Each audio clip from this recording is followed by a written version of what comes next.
اللہ اکبر اللہ اکبر اللہ اکبر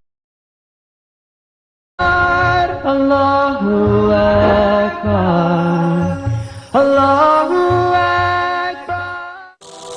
خیارکم خیارکم لأہلہ، تم میں سب سے زیادہ پسندیدہ وہ ہے جو اپنے متعلقین کے ساتھ، اپنے گھر والوں کے ساتھ اچھا ہو۔ حضرت محمد رسول اللہ صلی اللہ علیہ وسلم جہاں تمام معاملات میں اعلیٰ درجے کے تھے، گھر والوں کے ساتھ حسن سلوک میں، بہترین برتاؤ میں اور اچھے اخلاق میں بھی آپ اعلیٰ مرتبے پر تھے۔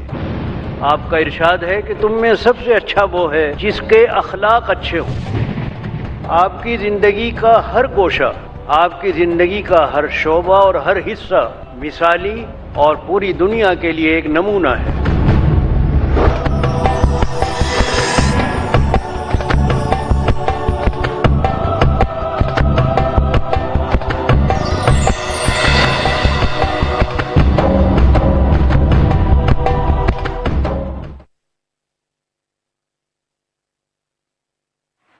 نو ازواج کے ساتھ حسن سلوک کی مثال کس طرح سے کیا جاتا تھا؟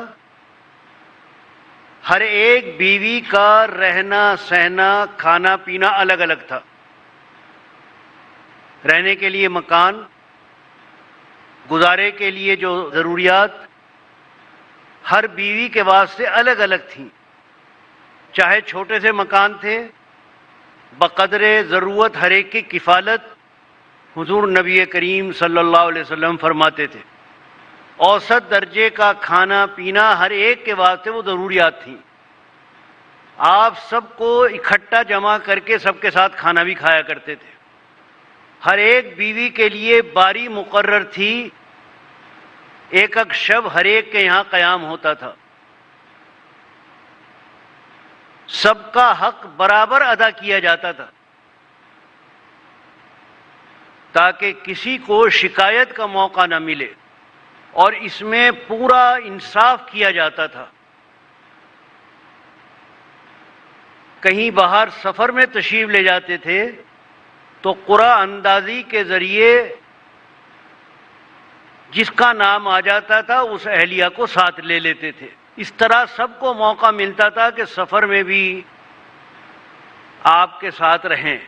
ازواج مطہرات کا بیان ہے، پاک بیویاں جو ہماری مائیں ہیں ان کا بیان ہے کہ حضور نبی کریم صلی اللہ علیہ وسلم جب باہر سے گھر میں تشریف لاتے تھے تو ایسا معلوم ہوتا تھا کہ باد صبا کا ایک جھونکا آ گیا ہے،